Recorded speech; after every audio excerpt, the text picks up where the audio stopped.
and I've done some fun stuff with Alan and other folks at Fresno State looking at clinical cohorts of asthmatics and the effects of air pollution. We've even done some animal models looking at clenones that we talked about. But today I'm going to talk about a study that I'm doing with John Kaplan, as David mentioned, at the Health Policy Institute. And this study was to look at ambient PM2.5 and its effects on hospitalizations and ER visits in Modesto, Fresno, and Bakersfield specifically. And this study looked at both respiratory and cardiovascular emissions, so we looked at asthma as well as myocardial infarctions, and also looked at mortality. Today I'm only going to be presenting the asthma data.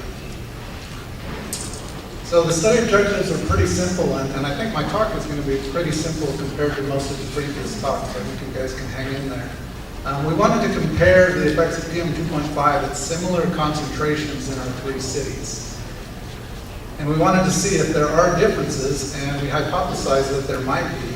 Could these be explained by different compositions in the PM2.5 in those 3 cities? Or could it be explained by the population demographics? So I'm going to show you that while we tried to make our population similar, there are differences in the people who live in Fresno, Modesto, and Bakersfield, and some of those differences could be attributed to why we might see differences in emergency room or asthma hospitalizations.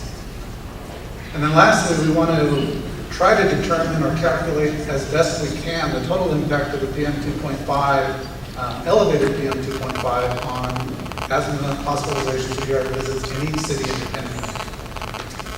So this is a slide that's similar to ones you've seen previously today. This is 6 years of daily PM2.5 data from the First Street site in Fresno.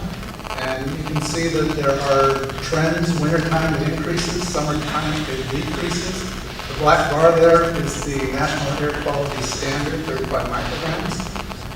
What I thought was interesting is when Kathy showed her slide, and I'd forgotten this, of PAHs, that it tended to decline.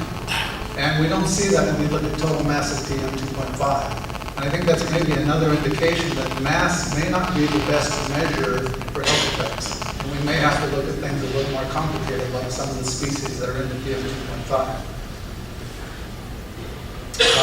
This is now the overlay of all daily hospitalizations for asthma in Fresno County. And if you can see that as well as I can here, the trend is pretty similar. And it's somewhat striking. And we've known this for many years in Fresno, that we get an increase in hospitalizations for asthma during the wintertime. And there are a lot of potential explanations for that, not just air pollution. And that those levels go down during the summertime. And then I've just added in here, this is ozone daily levels again, to show that in Fresno and Bakersfield and Modesto and the whole valley, there's a really strong seasonality to our air pollution, and that we really don't get any breaks. While we have lower levels of PM in the summertime, it's right when the ozone is starting to ramp up. And so because we didn't want to confuse potential effects of ozone, we decided to just focus on the winter season. So we eliminated all the summer days, and I don't know why that, that red shouldn't have gone away. What you should be seeing is we're just looking at October through March. So we're just looking at fall-winter season. And we're going to be looking now just very simply at the potential relationships between PM2.5 and asthma hospitalizations. So our 3 cities again, Modesto, Fresno, and Bakersfield. The nice thing, we had hospitalization data for all the people that live within the zip codes that we selected. And those zip codes are roughly outlined in blue. One of the downsides to include as much of the population as we could, some of these zip codes go way out in the rural areas. And obviously our estimation of PM2.5 is not going to be very good that far away. The good news is the majority of the people live within 6 miles of our fixed monitors. Each of these cities has a 24-hour fixed PM2.5 monitor. And while we can't nearly classify the exposure as well as the FACES study did, this is obviously a much rougher estimate of exposure. When you're doing very large populations like this is actually a pretty good measure of exposure. Lots of studies that do population-based have to estimate the exposures with models because they don't have 24-hour monitors in each of their cities. These are the demographics of our 3 cities based on the zip codes that we did select. In addition to selecting zip codes that were close to the monitors, we also tried to match the demographics as best we can. The populations were similar, the Modesto was smaller, not surprisingly. And the one factor we really couldn't get away from was that Fresno tended to be lower in income, and so a lower socioeconomic status in Fresno. And that may come up later in my talk, or it may come up right now. A previous study done by Eric Roberts at the California Environmental Health Tracking Program and the Department of Health Services showed a really interesting study in Alameda County. What he found was, depending on socioeconomic status, you could determine somebody's quality of care for asthma, and you could actually measure outcomes of asthma with different markers. So for lower income populations, a good marker for asthma measurement were hospitalizations, ER visits, and mortality.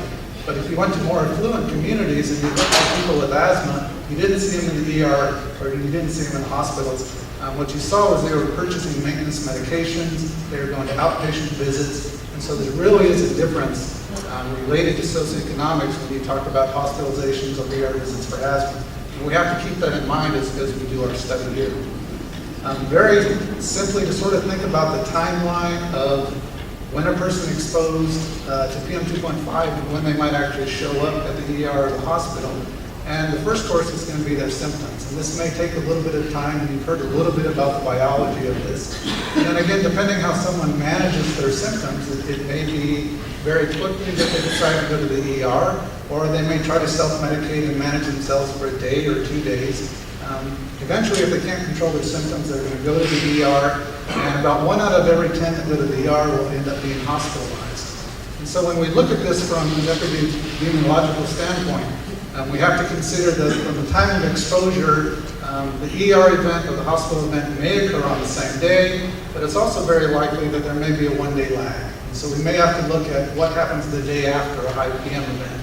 And that can go out as far as 2 or even 3 days. And so for our study, we looked at same day, next day, and 2-day lag from the exposure to the hospitalization or the ER event. And these will be presented in the graphs as lag 0, lag 1, and lag 2, just to sort of give you a heads up. This slide just shows the frequency and distribution of PM2.5 in our 3 cities. And the horizontal axis there is the concentration of PM2.5, so going up in 15 microgram increments. And as you go up the vertical axis, that's just the number of days during our study period when it reached that concentration. And you can see it's very similar in all 3 of our cities, but there is an exception, and it does come into play. And I'm going to talk about that in just a second.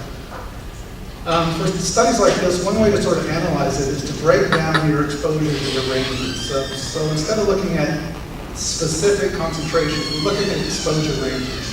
And in this case, I've broken these down into 25th percentile. So the red represents the highest 25% of exposures, the green represents the lowest 25%, the yellow and orange are in between. The only problem with this is that we're trying to compare Modesto. If you look at the actual concentrations, I don't know if you guys can see this well, but for each of those ranges, Bakersfield and Fresno are almost identical, but Modesto is significantly lower. And if we want to compare hospitalizations or ER visits during these different ranges, and we want to compare Modesto to our other sites, it's kind of apples and oranges because it's not the same concentration of PM. So before we do that, we're going to do something a little different. We're going to look at 15 microgram ranges. And this allows us to sort of compare each city equally without running into that problem of lower concentrations in Modesto. So the first look at this is going to be a very simple look. And this is just something to kind of give us an idea of where we're going. These are average number of daily hospitalizations for asthma for all age groups in our 3 populations based on that concentration range of 15 micrograms. So the green is 0 to 15 and 15 to 30 in yellow and so on. And this is for people being exposed the same day and their hospitalization the same day. This is if we do a 1-day lag, and I should have maybe said something about the very first slide, that we don't see very much difference, although in Fresno we see somewhat of an upward trend, that it really isn't consistent at all. If we look at a 1-day lag, we see a pretty strong trend in Fresno, but we still don't see anything in Modesto or Bakersfield. And if we look at a 2-day lag, it actually becomes more linear in Fresno, and we see some stuff going on, but nothing significant in Fresno and Bakersfield. This is just giving us an idea. This doesn't really tell us, exactly what the relationship is. To do that, you have to do a little more complicated statistics. We did something called a Poisson distributed regression model. The name is not important, but what is important